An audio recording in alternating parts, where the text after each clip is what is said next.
Oke,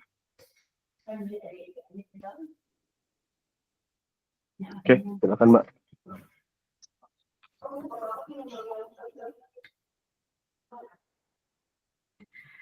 Baik, selamat. Baik, di sini saya mewakili dari kelompok 9, saya Raisya Ulesa Sabila, kami dari kelas SI 601, Program Studi Sistem Informasi, akan memaparkan hasil penelitian kami terkait sistem ERP internal bagian umum Sekretariat DPRD Provinsi DKI Jakarta. Next. Sebelumnya di sini perkenalkan kelompok 9 sendiri di sini terdiri atas Mbak Nur Jamil Hakimah dengan NIM 23010102294. Kemudian saya sendiri Raisya Ulesa Sabila dengan NIM 23010102291. Kemudian ada Mas Alam Syahputra dengan NIM 2401010200184. Kemudian ada Mas Rifki Kurniansyah dengan NIM 22010100105. Nah, selanjutnya untuk pemaparan dari latar belakang akan dipaparkan oleh Mbak Nur Jamilah. Dipersilakan. Oke. Untuk latar belakang sendiri, jadi di era transformasi digital saat ini, tuntutan akan efisiensi, transparansi, dan juga akuntabilitas dalam layanan publik semakin tinggi. Jadi Sekretariat DPRD Provinsi DKI Jakarta, khususnya bagian umum, masih menghadapi beberapa kendala dalam pengelolaan, perlengkapan, dan layanan administrasi. Proses manual yang terpisah-terpisah seringkali menimbulkan duplikasi data. Jadi keterlambatan persetujuan serta kesulitan dalam status pekerjaan maupun stok barang. Dengan kondisi tersebut, modernisasi sistem kerja menjadi suatu keharusan. Solusi yang kami usulkan adalah pengembangan sistem informasi terintegrasi berbasis web dengan konsep ERP. Dalam proyek ini, Deliver ERP and CRM dipilih sebagai platform karena bersifat open source, fleksibel, dan juga mudah diskontaminasi, dan juga memiliki fitur lengkap sesuai kebutuhan bagian umum. Dengan sistem ini, semua proses kerja yang sebelumnya dilakukan secara manual akan terdigitalisasi sehingga lebih cepat, transparan, dan juga dapat mendukung pengambilan keputusan berbasis data. Untuk tujuannya sendiri ada beberapa tujuan. Sistem ini terbagi dalam beberapa aspek utama, yaitu satu, meningkatkan efisiensi pengajuan barang dan jasa. Jadi di mana staf dapat langsung mengajukan permintaan melalui sistem tanpa perlu dokumen fisik. Kemudian yang kedua adalah mendukung proses persetujuan secara terstruktur, sehingga semua alur di posisi dapat dilacak dengan jelas. Yang ketiga itu ada menjamin transparansi dan juga akuntabilitas tugas. Dengan fitur ini penugasan dan pelaporan lebih terintegrasi. Yang keempat, itu ada mengelola inventaris barang secara real time, sehingga stok perlengkapan dapat terpantau setiap saat. Yang kelima itu ada mempermudah pengarsipan dokumen digital, jadi termasuk surat, laporan, dan juga memo, sehingga mudah diakses kembali. Yang keenam itu ada mendukung evaluasi kinerja staf pelaksana secara sistematis dengan catatan proses dan laporan yang terdokumentasi. Dan yang ketujuh, itu ada menyediakan dashboard monitoring terpusat. Ini agar pimpinan dapat memantau status permintaan tugas, stok barang dalam satu layar saja. Dan yang kedelapan, itu ada menjadikan proses kerja lebih efisien, terdigitalisasi dan juga terintegrasi. Ini sebagai langkah menuju tata kelola modern berbasis teknologi. Oke, untuk perencanaannya sendiri, dalam analisis kita untuk perencanaannya itu yang pertama itu ada identifikasi masalah. Jadi di sini itu ada beberapa antaranya adalah pengelolaan permintaan barang dan jasa yang masih manual, jadi sering menimbulkan keterlambatan. Kemudian ada data stok perlengkapan yang tidak akurat karena pencatatan tidak dilakukan secara real time. Kemudian ada pelaporan terpisah dan juga tidak terdokumentasi dengan baik, sehingga sulit untuk evaluasi kinerja staf. Dan juga ada pengarsipan dokumen yang sulit diakses. Itu karena belum ada sistem dokumentasi digital yang terstruktur dan juga proses persetujuan hierarki terlalu panjang, sehingga memerlukan waktu yang lama untuk suatu permintaan.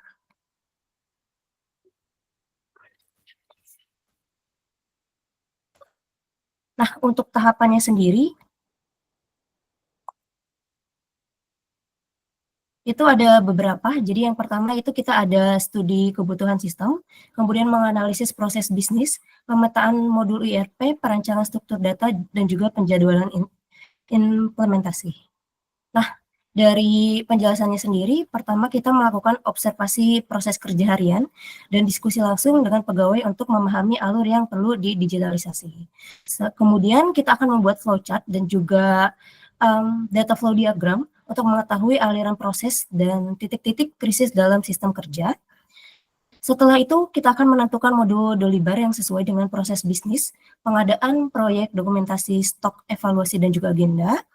Setelah kita menentukan modul, kita akan mendesain ERD atau Entity Relationship Diagram yang akan menggambarkan hubungan antara entitas seperti user, permintaan, tugas laporan, dan juga inventaris. Dan yang terakhir itu ada membuat timeline pengembangan dari minggu ke minggu mulai dari setup awal hingga training dan juga go live.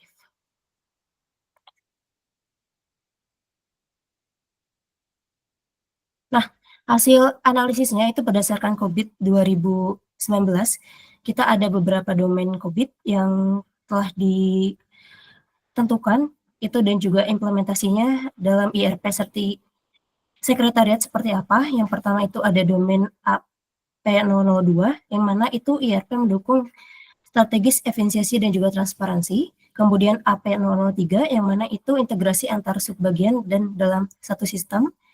BA102 itu semua proses bisnis dimodelkan ke dalam modul ERP. Kemudian BA107 itu disiapkan pelatihan atau sosialisasi ke seluruh pengguna.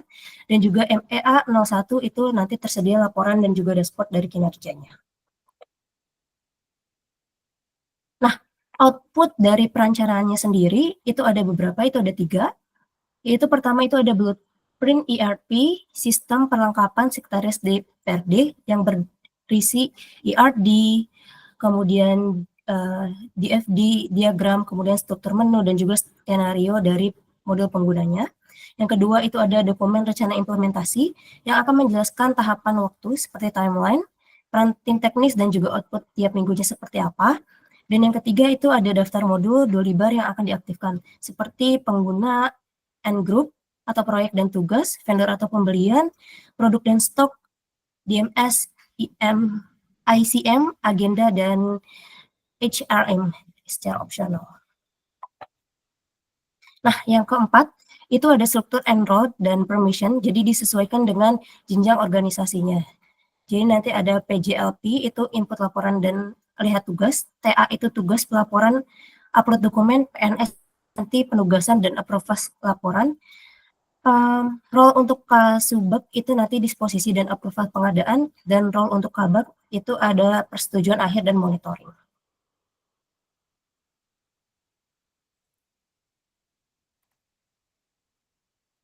Nah, pada bagian desainnya sendiri, sistem ERP ini dirancang sebagai aplikasi web berbasis client server yang komponennya itu termasuk di dalamnya ada perancangan struktur data ERD, diagram alur proses bisnis, disposisi penugasan data, data flow diagram, nanti ada desain navigasi antar muka atau UI, kemudian ada rencana role based access atau hak akses atau privilege, dan juga ada prinsip desain yang akan digunakan.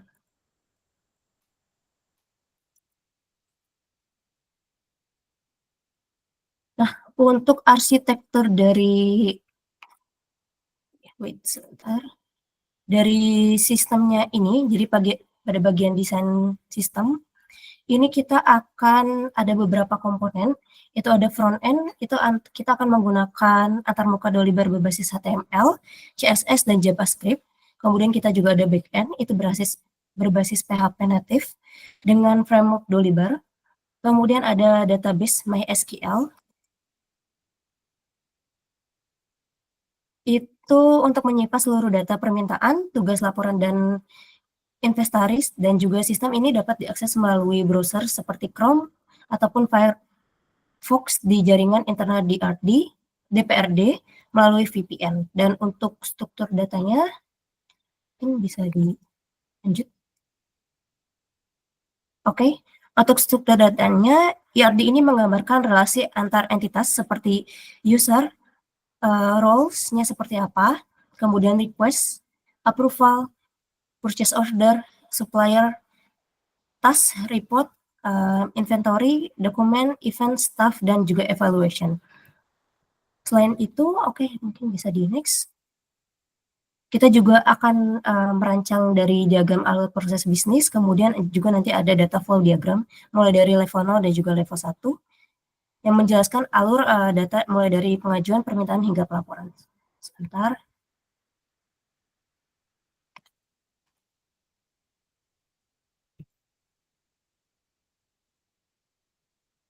Oke, mungkin selanjutnya itu ada diagram alur proses bisnis. Jadi ini dimulai dari pengajuan permintaan, kemudian nanti staf PNS itu akan memverifikasi. Nah, Kasubag ini akan melakukan disposisi tugas, kemudian TA akan menerima tugasnya dan mendelegasikannya ke PJLP. PJLP ini akan menyelesaikan tugasnya, kemudian TA akan menilai pekerjaannya, kemudian staf difinalisasi, kemudian laporan dikirimkan, dan Kabak umum itu bisa melakukan monitoring dan juga validasi.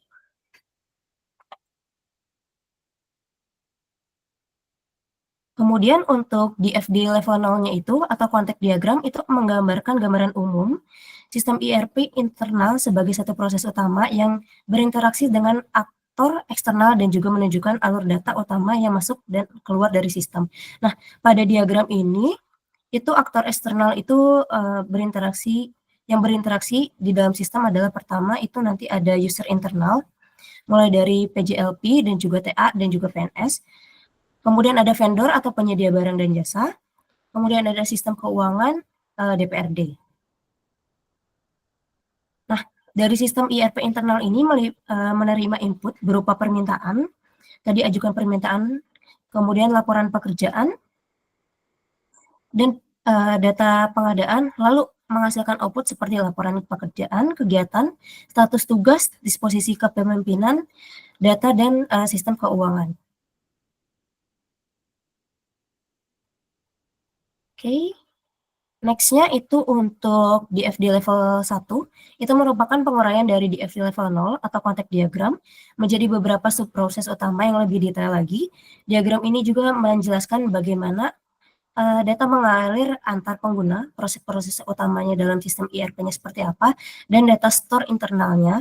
Setiap proses itu menggambarkan alur kerja fungsional utama dalam operasional di bagian umum sekretariat DPRD. Oh, masih di sebelumnya. Oke, mungkin di subproses utamanya itu nanti ditampilkan, itu nomor satunya itu pengajuan permintaan.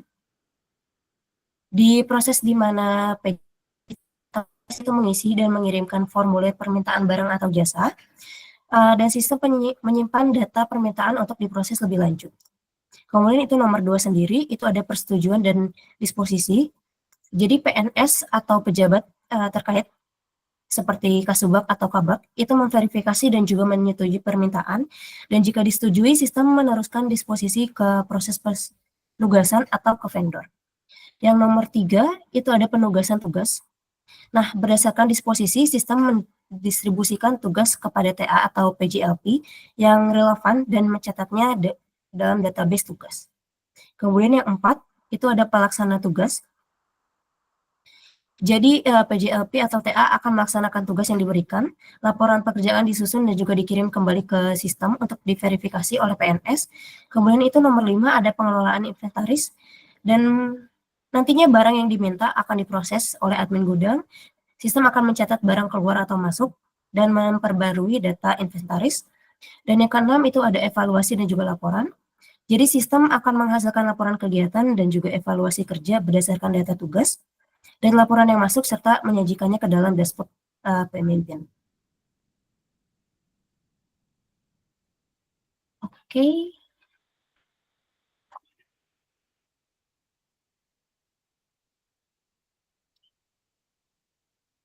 Nah, untuk beberapa menu utamanya sendiri, itu ada pertama itu nanti ada dashboard. Itu ini untuk ringkasan permintaan atau tugas dan evaluasi dan juga stok. Jadi nanti ini tampilannya itu berisi informasi penting sesuai dengan peran pengguna. Kemudian ada permintaan dan pengadaan.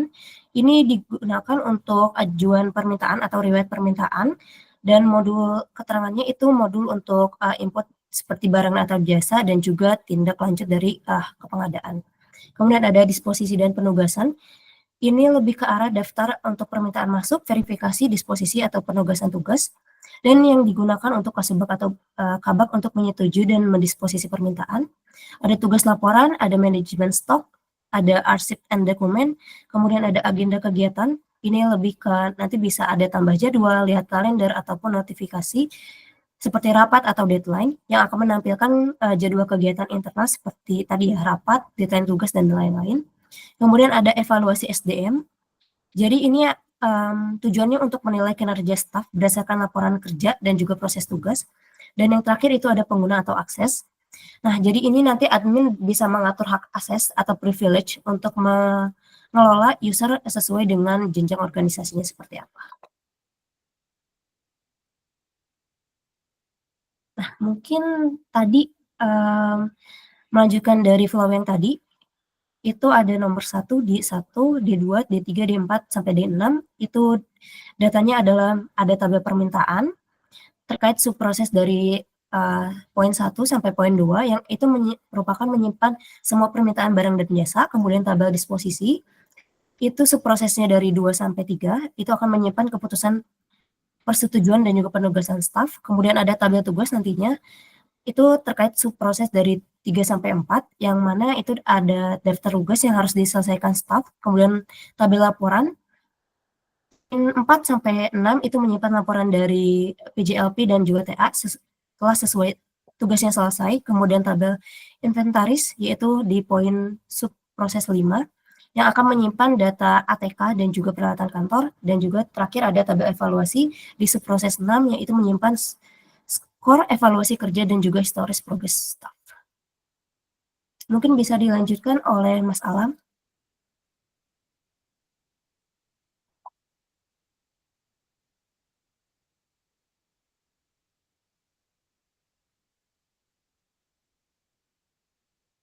Masih ke-mute kayaknya, Mas.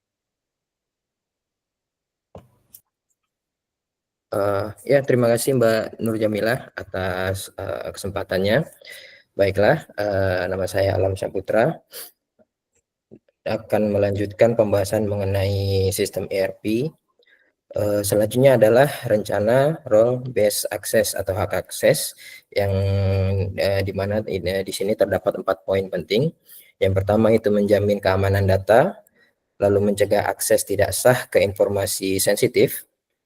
Selanjutnya menyederhanakan antarmuka dengan hanya menampilkan fitur yang relevan, lalu menciptakan alur kerja yang terstruktur sesuai hierarki organisasi. Rencana Role Based Access atau hak akses sistem ERP Sekretariat DPRD DKI Jakarta dikembangkan dengan prinsip kemudahan penggunaan, fleksibilitas, keamanan, dan efisiensi agar dapat dipakai efektif oleh seluruh pegawai tanpa pelatihan teknis mendalam, serta mendukung proses kerja terstandar. Prinsip-prinsipnya antara lain, yang pertama adalah Role Based Access atau hak akses, yaitu menerapkan kontrol akses berbasis peran untuk menjamin keamanan data, mencegah akses tidak sah, menyederhanakan antarmuka, dan menciptakan alur kerja terstruktur sesuai hierarki organisasi. Yang kedua, modularitas, yaitu sistem modular dengan fungsi utama yang berdiri sendiri namun saling terintegrasi. Dimulai dari pengadaan, tugas, laporan, stok, evaluasi, hingga dokumen. Selanjutnya adalah User Centered Design atau UCD, yaitu fokus pada kenyamanan dan kebutuhan pengguna dari berbagai jenjang atau termasuk di dalamnya PJLP, TA, PNS, Kasubag, dan Kabak. Selanjutnya adalah Role Based Access Control atau RBAC. Akses fitur dan data dibatasi sesuai dengan peran pengguna. Selanjutnya reusability dan skalabilitas, yaitu menggunakan Dolibar ERP open source yang mendukung penggunaan kembali modul yang dapat diskalakan untuk kebutuhan masa depan.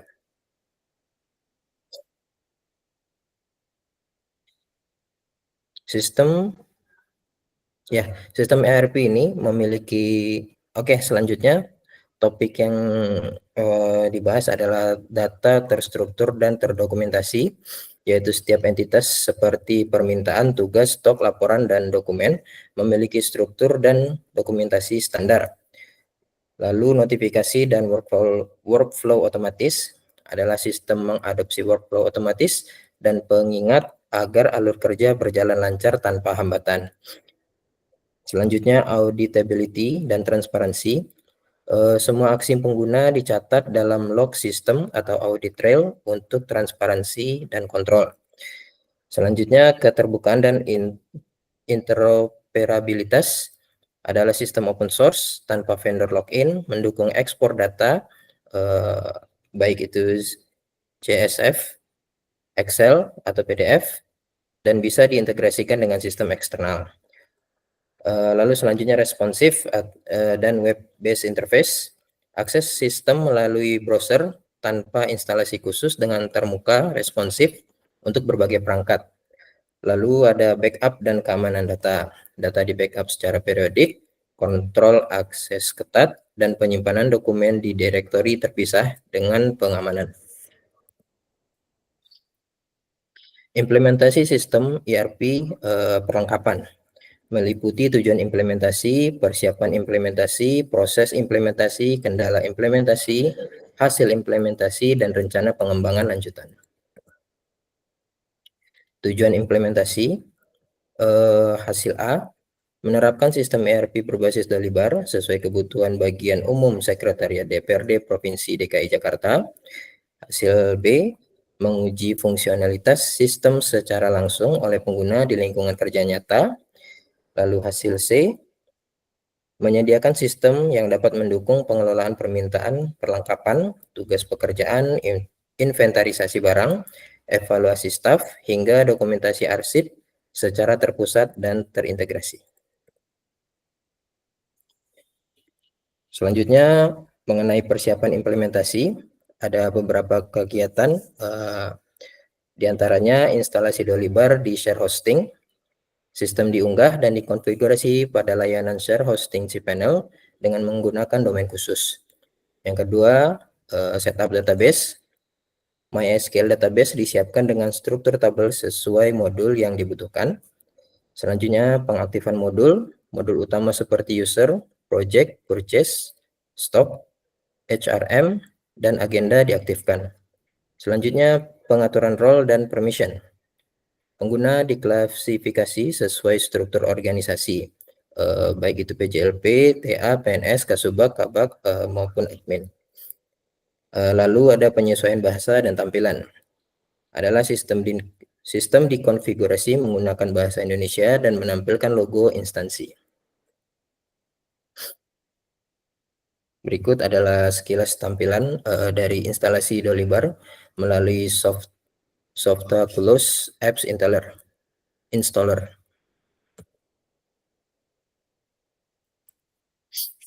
Itu terdapat username dan password yang harus diinputkan oleh admin atau pengguna.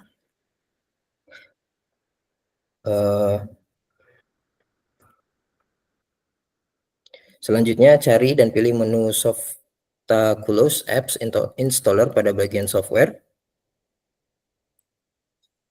Lalu selanjutnya pilih ERP, Dolibar, dan klik tombol Install Now.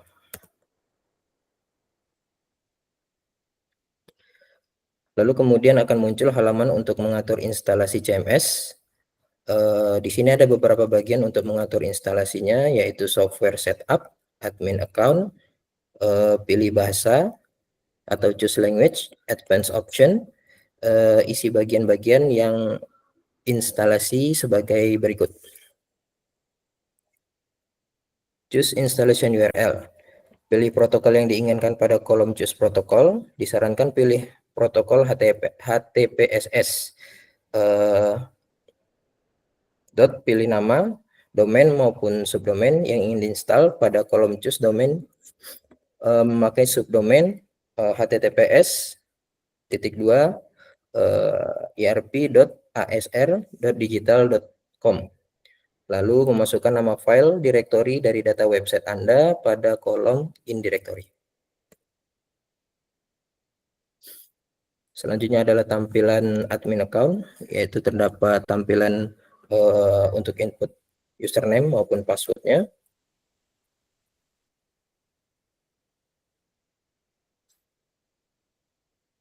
Ya, selanjutnya tampilan untuk choose language atau pilih bahasa yang digunakan.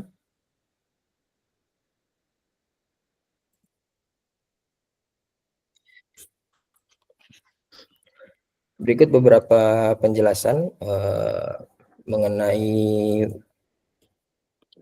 beberapa hal yang penting dalam instalasi ini. Yang pertama adalah database name. Diisi dengan nama database yang akan digunakan sebagai basis data dari website, sehingga nantinya sistem akan dengan otomatis membuat nama database ini saat instalasi. Lalu yang kedua, tabel prefix adalah diisi dengan nama prefix dari tabel database. Yang ketiga, disable update notification emails.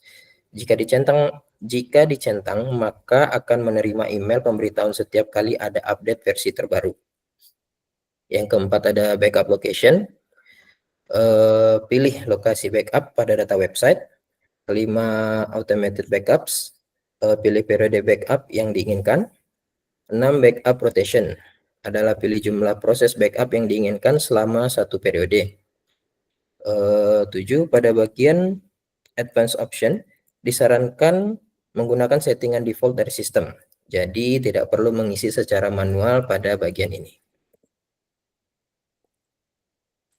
Selanjutnya adalah tampilan dari Dolibar. Jika settingan instalasi sudah diisi semua, silakan klik tombol install lalu proses instalasi hingga selesai. Login Dolibar adalah sebagai berikut dari sistem ERP yang telah didesain. Ada pada https erp.asr-digital.com.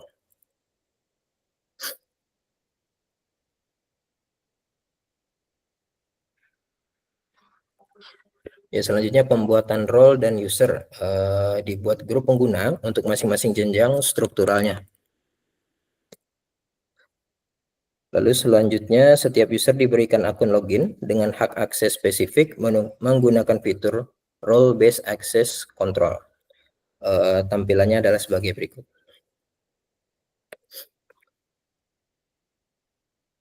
Pengaktifan modul-modul inti. Modul yang diaktifkan untuk mendukung sistem ini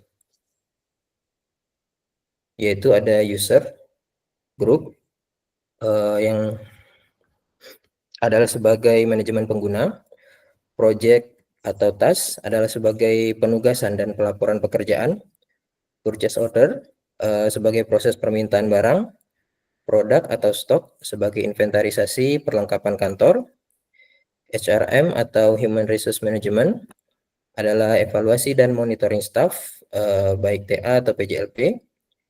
Dokumen atau SCM adalah sebagai upload arsip, surat, memo. Lalu ada agenda sebagai manajemen kegiatan dan pengingat. Baiklah, mungkin selanjutnya bisa dilanjutkan oleh rekan saya.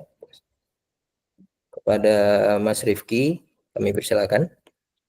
Ya, terima kasih Mas Alam dan rekan-rekan. Untuk melanjutkan, untuk halaman 38 yaitu untuk mengaktifkan modul-modul inti. Yang pertama itu mengaktifkan modul yang sudah kita susun itu Dolibar set modul SDM. Di sini mengaktifkan pengguna dan grup, kemudian HRM untuk modul SDM-nya, kemudian ada set modul CRM itu untuk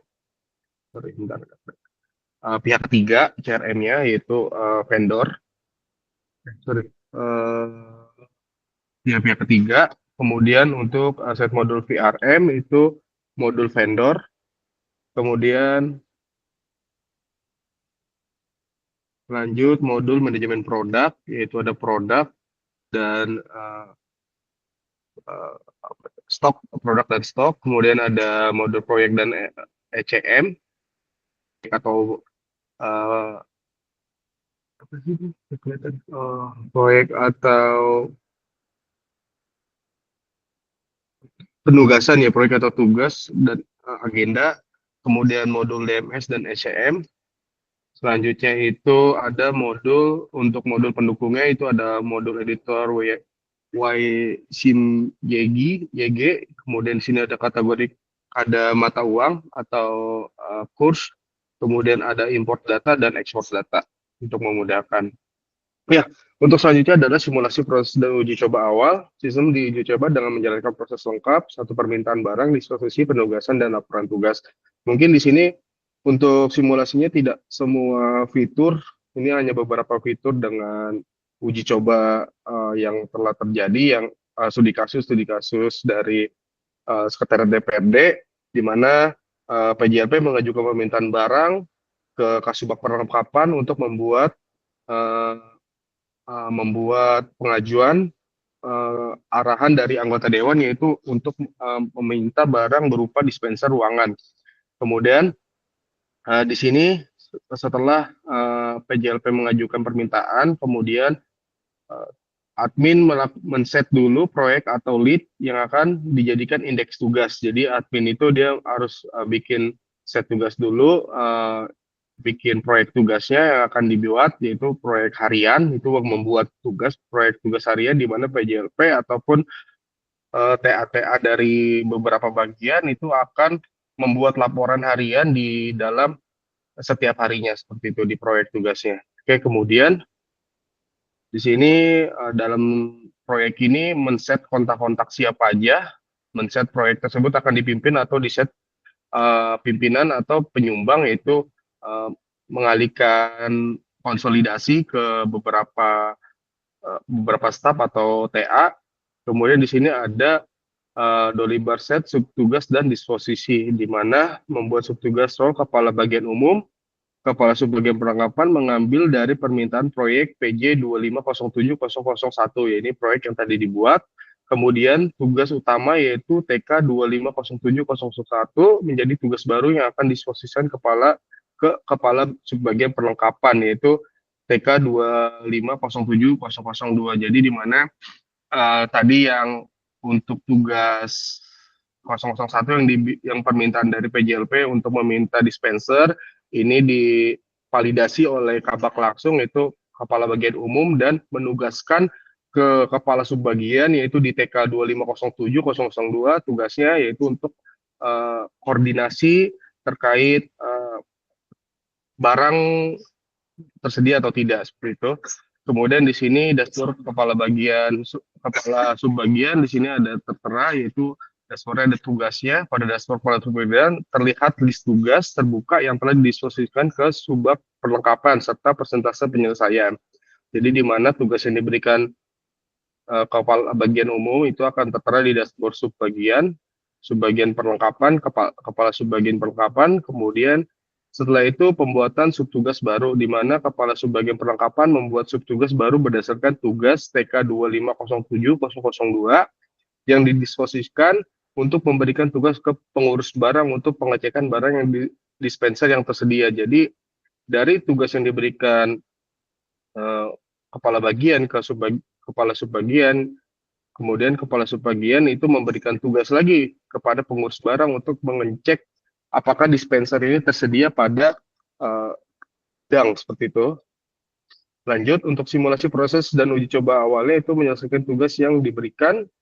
Jadi pada gambar 14.7, kepala subbagian perlengkapan memberikan penyelesaian tugas TK 2507002. Jadi di sini tadi diberikan ke kepala subbagian tugas untuk koordinasikan apakah barang tersedia atau tidak. Kemudian di sini jawaban hasil dari tugas yang diberikan oleh kepala bagian umum bahwasanya sudah dilakukan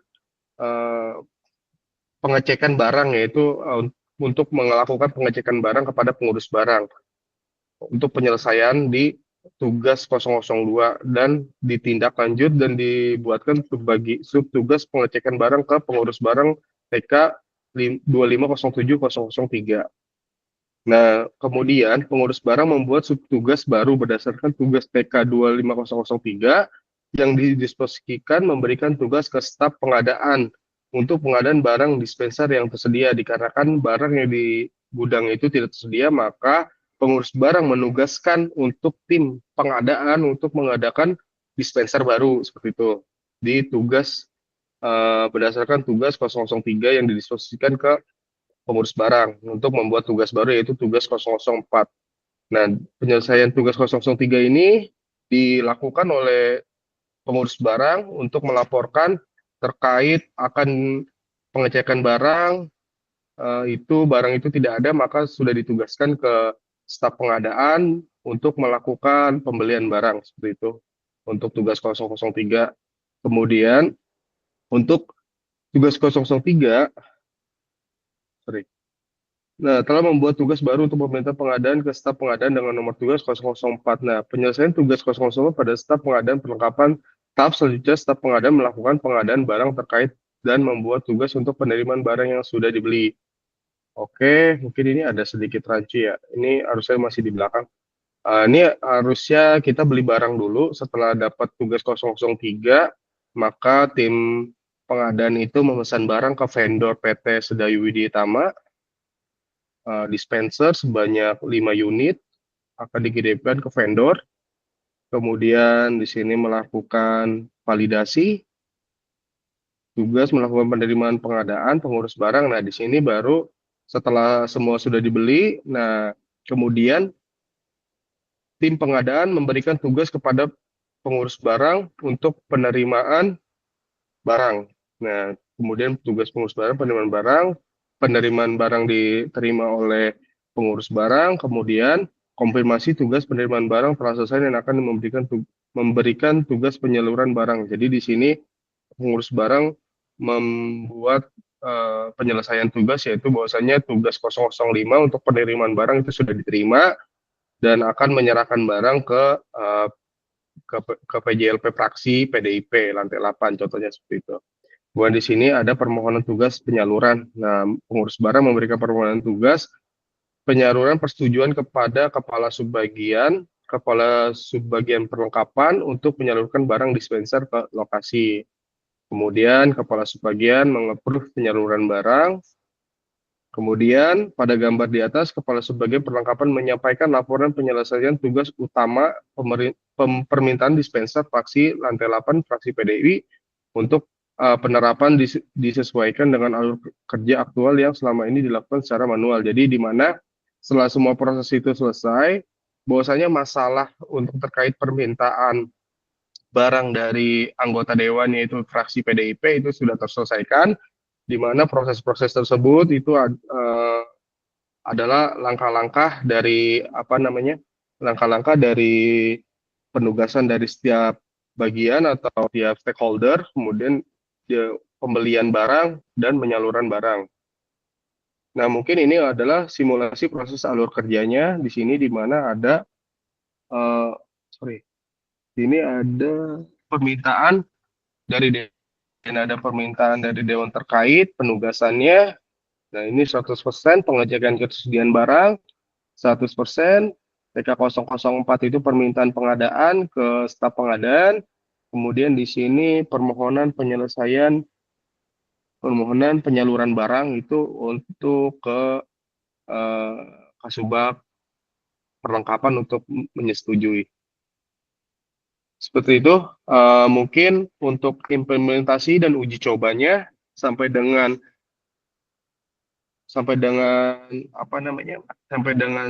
selesai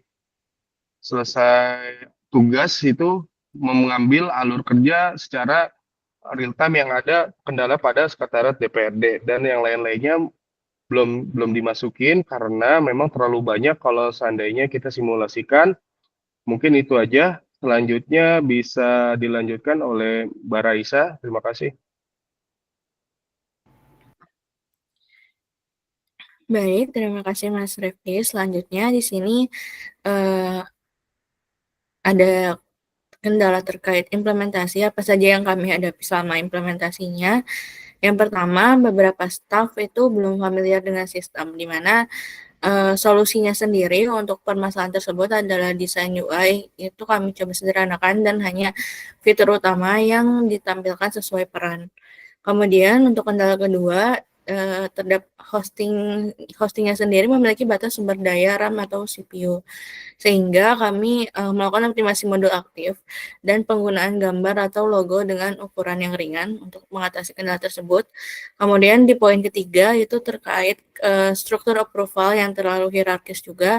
Akhirnya kami melakukan pengaturan sistem supaya approval otomatis bisa terdelegasi bila penjabat berhalangan misalnya. Kemudian yang keempat, kendalanya adalah pada penggunaan mobile yang kadang tidak berfungsi optimal, sehingga kami akan melakukan rekomendasi penggunaan tablet ataupun browser Chrome terbaru untuk mengatasi kendala tersebut. Next. Untuk hasil implementasinya sendiri, secara garis besar kami dapat simpulkan bahwa sistem ini sudah dapat digunakan untuk pengajuan permintaan barang, pengelolaan tugas, pelaporan kegiatan, dan pemantauan stok. Untuk setiap tugasnya sendiri sudah dapat dilacak, dinilai, dan terdokumentasi dalam sistem dengan baik. Serta terkait penggunaan dokumen fisik sudah berkurang karena proses dilakukan secara digital. Kemudian poin plusnya adalah terjadi peningkatan transparansi, efisiensi, dan kontrol atas proses pengadaan dan pekerjaan serta perlengkapan. Next. Kemudian untuk rencana pengembangan lanjutan dari apa yang telah kami buat sampai sekarang itu, yang pertama ada integrasi dengan sistem keuangan. Terkait poin ini akan dilakukan sinkronisasi anggaran dan realisasi pengadaan barang dan jasa. Kemudian rencana selanjutnya adalah membuat modul QR Code pada dokumen dan tugas. Tujuannya agar semua dokumen hasil kerja dapat dilacak secara digital. Kemudian yang ketiga, pembahasan selanjutnya adalah membuat laporan kinerja otomatis. Tujuannya untuk evaluasi berbasis core progress dan output staf PJLP atau TA secara berkala. Kemudian yang terakhir ada mobile friendly app interface, di mana versi mobile app atau PWA ini dibuat agar PJLP dapat mengakses dari ponsel dengan ringan dan lebih fleksibel. Selanjutnya di sini ada bab terkait hasil dan evaluasi yang berisi tentang hasil implementasi sistem, evaluasi, serta masukan dari pengguna itu sendiri. Untuk hasil implementasi sistemnya, untuk poin pertama terkait efisiensi proses pengadaan, proses permintaan barang atau jasa sudah dapat dilakukan langsung dari masing-masing staf pelaksana tanpa surat manual. Kemudian yang kedua terkait efisiensi, proses verifikasinya juga sudah dapat disponsori oleh Kasubag dan dapat dilacak dan terdokumentasi secara otomatis. Kemudian di poin 2 terkait alur penugasan yang lebih jelas dan terstruktur, di mana tugas dari Kasubag, staf, lalu ke TA atau PJLP kini memiliki alur formal dan dapat dilihat dan dilacak oleh semua level sesuai perannya. Selain itu juga, laporan tugas juga sekarang memiliki bukti unggah dan status verifikasi yang jelas.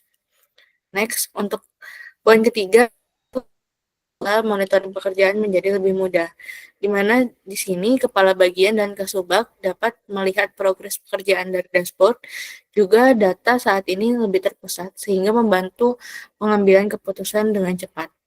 Kemudian terakhir di sini hasil implementasinya adanya pengurangan penggunaan kertas atau paperless, di mana dokumen permintaan, surat tugas, laporan, dan evaluasi kini semuanya sudah terdigitalisasi, sehingga mengurangi adanya penggunaan kertas. Selain itu juga, dokumen penting dapat diarsipkan langsung, sehingga sistem menggunakan fitur ECM. Next, untuk evaluasi sistemnya sendiri, apa saja yang perlu dilakukan? Yang pertama dari aspek kinerja sistem. Untuk dari aspek ini, sistem berjalan stabil di shared hosting dengan modul aktif yang optimal. Kemudian, untuk kemudahan penggunaan, setelah dievaluasi, mayoritas pengguna dapat beradaptasi dengan cepat setelah pelatihan dasar. Selain itu, untuk aspek fleksibilitas alur kerja, sistem dapat mendukung berbagai variasi proses kerja seperti permintaan langsung ataupun berjenjang. Kemudian untuk aspek keamanan dan akses, hasil evaluasinya menyatakan kalau hak akses itu sudah tersentralisasi dan tidak ada pelanggaran akses antar peran. Dan yang terakhir, terkait kepuasan pengguna setelah dievaluasi, mayoritas pengguna menyatakan puas karena pekerjaan lebih terstruktur dan terdokumentasi. Next. Kemudian apa saja masukan dari pengguna? Yang pertama, dari hasil survei terkait apakah sistem ini memudahkan pekerjaan, jawabannya positif sebesar 87% berkata ya. Kemudian, apakah tampilan sistem mudah dipahami? Pengguna menjawab sebanyak 81% pengguna menjawab ya. Kemudian, poin ketiga, apakah proses pelaporan jadi lebih cepat? 90% pengguna mengatakan ya. Dan yang terakhir, apakah Anda ingin sistem ini terus digunakan? 95% pengguna menyatakan kalau mereka masih ingin menggunakan sistem tersebut. Next, untuk kesimpulan dan saran, mulai dari kesimpulan sendiri, berdasarkan seluruh tahapan mulai dari perencanaan, desain, implementasi, hingga evaluasi dapat disimpulkan bahwa sistem ERP ini berbasis Dolibar berhasil mengakomodasi kebutuhan manajemen pengadaan dan perlengkapan di sekretariat DPRD secara digital. Selain itu, proses kerja yang sebelumnya manual, tersebar, dan tidak terdokumentasi kini dapat diintegrasikan secara terstruktur dalam satu sistem. Selain itu juga, penggunaan Dolibar akhirnya memungkinkan fleksibilitas, keamanan akses berdasarkan peran, serta peningkatan efisiensi secara operasional. Kemudian, selanjutnya sistem juga memberikan nilai tambahan dalam hal transparansi, monitoring, dan arsip digital yang sangat mendukung tata kelola yang baik atau good governance.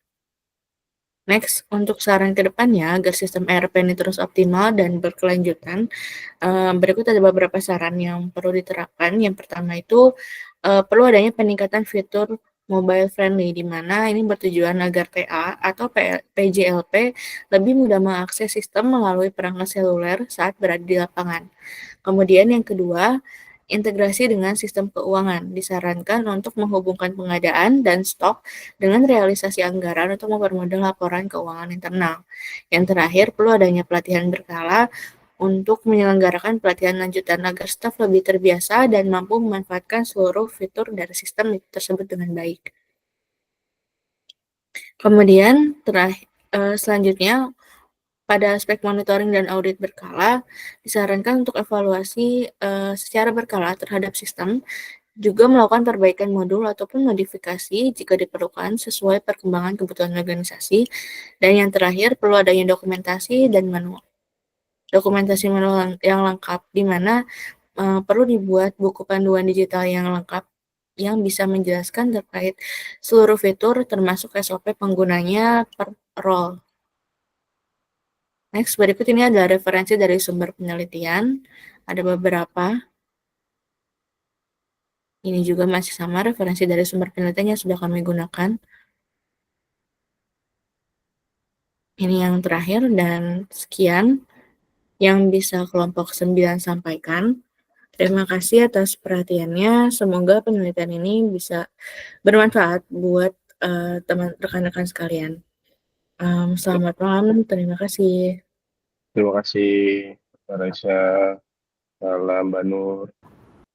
Terima kasih semuanya. Terima kasih Mas Rifki, Mbak Raisa, Mbak Nur. Semuanya. Terima kasih. Waalaikumsalam.